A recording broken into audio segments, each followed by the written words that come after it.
بسم اللہ الرحمن الرحیم. السلام علیکم brothers and sisters. Welcome back to my channel mister of life. So friends, I hope کہ آپ لوگ سب ٹھیک ہوں گے. After a very long time میں ویڈیو بنا رہی ہوں، اور مین وائل میرے فادر کی ڈیتھ ہو گئی تھی، جس کی وجہ سے میں کافی اپسیٹ تھی. اس کی وجہ سے میں نے ویڈیو بنانا اسکپ کیا ہوا تھا.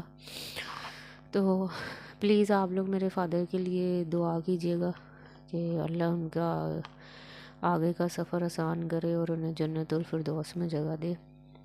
سو فرینڈز، اسی بات سے ریلیٹڈ آج کا ٹاپک ہے، کیونکہ جب آپ کا اپنا کوئی اس دنیا سے جاتا ہے تو آپ زندگی اور موت کو لے کے کافی سینسیٹیو ہو جاتے ہیں، اور پھر آپ اسلام کی طرف زیادہ رجوع کرتے ہیں، اللہ کی طرف، اور ان معاملات کو زیادہ سینسیٹیولی جو ہے ہم دیکھتے ہیں اور سمجھتے ہیں، اور دین کے پوائنٹ آف ویو سے پڑھتے ہیں. تو میں بھی آج کل انہی چیزوں کو اسٹڈی کر رہی ہوں کہ جب انسان مر جاتا ہے تو اس کے ساتھ کیا واقعات ہوتے ہیں، اور مطلب جب انسان کی روح قبض کرنے فرشتہ آتا ہے تو اس ٹائم اس کی کیا کیفیت ہوتی ہے. تو کافی چیزیں مجھے پڑھنے کو ملی، ویڈیوز دیکھی میں نے کہ جو روح ہے نا، وہ جب ایک انسان کی روح نکلتی ہے تو اس کو اندر ہی اندر کچھ دن پہلے یہ چیز پتہ لگنی شروع ہو جاتی ہے کہ مطلب میں اب اس دنیا میں نہیں رہنے والا، لیکن اس کو اجازت نہیں ہوتی کہ وہ کسی کو بتا سکے. اور اس کو وہ کافی کچھ نظر بھی آتا ہے جو وہ بتا نہیں سکتا، صرف اس کی کیفیات وہی سمجھ سکتا. اور جب ایک نیک روح دنیا سے جاتی ہے تو فرشتہ اس کو جب لینے آتا ہے تو وہ بہت ایک اچھے روپ میں اور خوبصورت روپ میں آتا ہے، اور اس کے لیے ایک خوشبودار کپڑا لاتا ہے جس میں اس کی روح کو لپیٹ کے وہ لے کے جاتا ہے.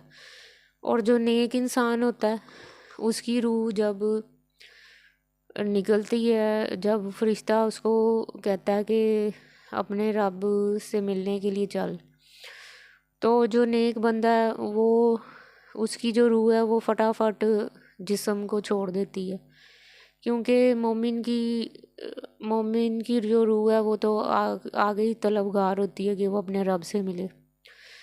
تو جب اس کو فرشتے کی خوبصورتی سے جب وہ آتا ہے تو اس کو پتہ چل جاتا ہے کہ میں جو ہے وہ نیک ہوں، تو وہ خوشی سے جسم کو جلدی جلدی روح چھوڑ دیتی ہے. اور جب ایک بد انسان کی، گناہ گار انسان کی روح کو فرشتہ قبض کرنے آتا ہے تو وہ بہت ہی بھیانک روپ میں آتا ہے، اور ایک بدبودار خاردار کپڑا ساتھ لاتا ہے جس میں اس کو لپیٹ کے آسمانوں پہ لے جایا جاتا ہے. تو فرشتہ اس سے آگے کہتا ہے کہ اے بدکار روح اس جسم سے نکل. تو اس کو پتہ چل جاتا ہے کہ میں گناہ گار ہوں اور میرا اب آگے کا جو سفر ہے وہ بہت سخت ہے. استغفر اللہ، اللہ ہمیں نیک لوگوں میں شامل کرے، اور جو ہمارے پیارے چلے گئے ہیں ان کو بھی نیک لوگوں میں شامل کرے. تو جو فرشتہ ہے وہ روح نکل نہیں رہی ہوتی جسم سے، تو جو فرشتہ ہے وہ اس کو جسم میں غوطہ مار کے اندر جاتا ہے جسم کے، اور روح جسم میں بھاگ رہی ہوتی ہے، چھپنے کی کوشش کر رہی ہوتی ہے، لیکن فرشتہ اس کو جب کھینچ کے نکالتا ہے تو جسم کو تکلیف ہوتی ہے. اس لیے گناہ گار کو جب اس کی روح قبض ہوتی ہے زیادہ تکلیف ہوتی ہے ایز کمپیئر ٹو جو نیک ہے.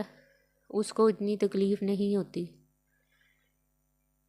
یہ سب روح کے معاملات ہیں کہ جب وہ نکلتی ہے تو تبھی تکلیف ہوتی ہے، اگر وہ نہیں جلدی جسم کو چھوڑتی تو پھر فرشتے کو اس کے ساتھ زبردستی کرنی پڑتی ہے۔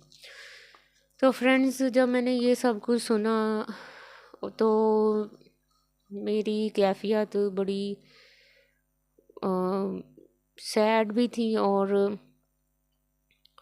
مطلب ہم لوگ ساری زندگی کیا کرتے ہیں، ہم لوگ اپنے آپ کو سنوارنے کی کوشش کرتے بھی ہیں، لیکن ہم پھر بھی نہیں اپنے آپ کو سنوار پاتے۔ ہم لوگ پھر دنیا داری میں پڑ جاتے ہیں، دنیا داری کے معاملات میں پڑ جاتے ہیں، لیکن سب کا اینڈ یہی ہے۔ ہم لوگ دنیا میں پیسہ کمانے کے پیچھے بھاگتے ہیں، ہر چیز ہمیں لگژری چاہیے۔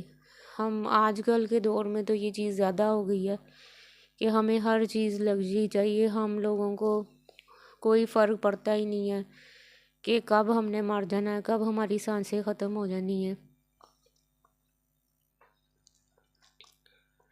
یہ زندگی ہماری ختم ہمیں نہیں پتا کہ اگلے لمحے ہی ہو جائے، کیونکہ جس طرح میں نے ایک سڈن ڈیتھ اپنے گھر میں دیکھی ہے کہ ایک انسان سویا اور وہ اٹھا ہی نہیں، تو اس چیز سے مجھے بہت سبق بھی ملا ہے، اور ہم لوگوں کو یہ نصیحت ایک قسم کی اللہ کی طرف سے ملی ہے کہ ہم لوگ آخرت کے بارے میں سوچیں۔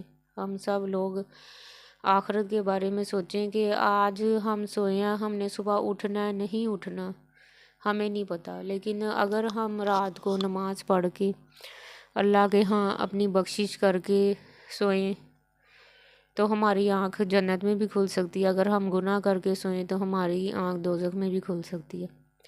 تو زندگی کی ہر رات آپ ایسے ہی اللہ سے معافی مانگ کے سوئیں جیسے یہ آخری رات ہے، کیونکہ ہمیں کچھ نہیں پتہ ہمارے ساتھ اگلے لمحے میں کیا ہو جانا ہے، یہ باڈی کب ہمارا ساتھ چھوڑ دے۔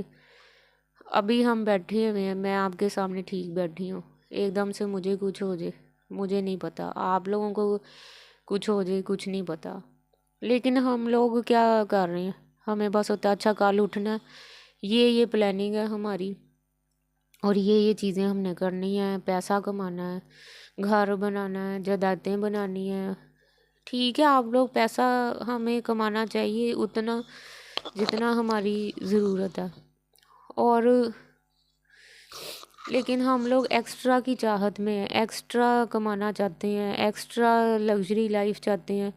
ہر آج کے دور میں آپ دیکھیں کہ برانڈ ہی سب کچھ ہے، جو بندہ برانڈ کے کپڑے نہیں پہن کے نکلا وہ لوگوں کی نظر میں اہمیت ہی نہیں رکھتا، اور جو لوگ بیچارے اس چیز کو کچھ نہیں سمجھتے تھے، برانڈز وغیرہ نہیں پہنتے تھے، وہ ان لوگوں کی مجبوری کیوں بن گئی ہے برانڈ پہننا، کیونکہ لوگ ان کو اچھا نہیں سمجھ رہے، ان کو حقارت کی نظر سے دیکھ رہے ہیں۔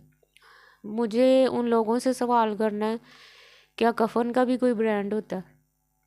اگر ہے تو پھر آپ وہ بھی برانڈڈ خرید لیں، تب تو آپ لوگ خود کسی کے محتاج ہوں گے، آپ لوگ کیا خریدیں گے؟ تو ہمیں ان نفسا نفسی سے نکلنا چاہیے۔ دنیا آخری زمانے میں پہنچی ہوئی ہے، اور پھر بھی ہم لوگ نصیحت نہیں حاصل کر رہے۔ ہمارے ساتھ مرنے کے بعد کیا ہونا ہے ہمیں کچھ پتہ نہیں ہے۔ اپنی زندگی میں ہر دن استغفر اللہ کی تسبیح کریں، اللہ سے اپنے گناہوں کی معافی مانگیں، اور یقیناً روز انسان سے گناہ ہوتے ہیں، اور یہ انسان جو ہے وہ خطا کا پتلا، لیکن ہمیں چاہیے کہ ہم معافی مانگتے رہیں اللہ سے۔ اچھا اللہ اب ایسے نہیں ہوگا، اچھا مجھے معاف کر دیں، اب ایسے نہیں ہوگا۔ لیکن جو لوگ یہ کہنے لگ جاتے ہیں نا ہم تو ایسے ہی ہیں، ہم کیوں معافی مانگیں، ہم نے تو روز یہی کرنا، یہ شیطان ان کو ورگلاتا ہے۔ اللہ سے امید کبھی نہ چھوڑیں، اور زندگی کے آخری لمحے تک اللہ آپ کی توبہ قبول کرتا ہے۔ تو آئی ہوپ کہ ہم لوگ جو ہیں وہ سیدھے راستے پہ چلیں، اور اپنے لیے اور اپنے پیاروں کے لیے آپ صدقہ خیرات کریں، جو جا چکے ہیں اس دنیا سے. جو آپ کے ماں باپ ہیں نا، وہ آپ کے صدقہ خیرات کی وجہ سے ان کی آخرت میں ان کو بھی ثواب ملے گا. اولاد جتنے نیک عمل کرتی ہے، ماں باپ کو اس کا فائدہ پہنچتا ہے اور ثواب پہنچتا ہے.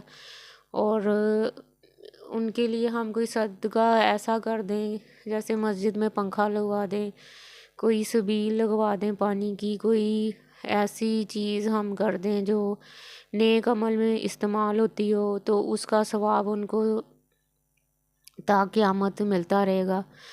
اور ہمیں تو ثواب ہے ہی، ان کو اس سے زیادہ ہے. تو اپنے ماں باپ کے لیے جتنے بھی ہو سکتا نیک عمل کریں. اولاد جتنے بھی نیک عمل کرتی ہے ماں باپ کو، اس کا آخرت میں اور ان کی قبر ٹھنڈی رہتی ہے، اس سے اس کا ان کا عذاب ٹلا رہتا ہے. تو اپنے ماں باپ کے نام کا صدقہ خیرات کریں.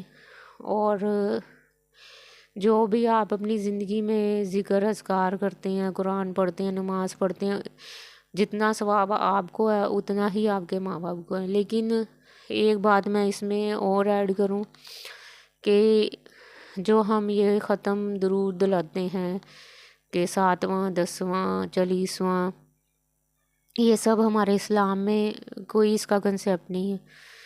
ٹھیک ہے، جو چلا گیا وہ اپنے حصے کا کھانا کھا چکا ہے، وہ اپنے حصے کا رزق اپنی زندگی میں کھا چکا ہے. اس کا اب اس کو کوئی فائدہ نہیں ہے. ہاں، آپ اس کے نام کا صدقہ کریں، کسی بھوکے کو کھانا کھلائیں، مسکین کو اس کے لیے کوئی صدقہ خیرات کر دیں کہ یہ ہمارے پیارے کو اس کا ثواب پہنچے، تو وہ پہنچے گا. لیکن اگر آپ بڑی بڑی دیگیں پکا کے رشتہ داروں کو بلا کے کھلا دے رہے ہیں، اور آپ سمجھ رہے ہیں کہ یہ اللہ کا حکم ہے، تو یہ اللہ کا حکم نہیں ہے کہ آپ اپنے پہ اتنا برڈن ڈالیں. اور جو بیچارے نہیں بھی کر سکتے وہ بھی کریں. اور اس طرح کے عمل سے ہمارے اسلام نے منع کیا. اس کی جگہ آپ کسی غریب کو جو ہے وہ منتھلی کوئی انکم دے دیں، جس سے وہ اپنا گزارا اس کا ہو سکے، تو وہ زیادہ بیٹر ہے. تو آئی ہوپ کہ آپ لوگوں کو آج کی ویڈیو پسند آئی ہوگی.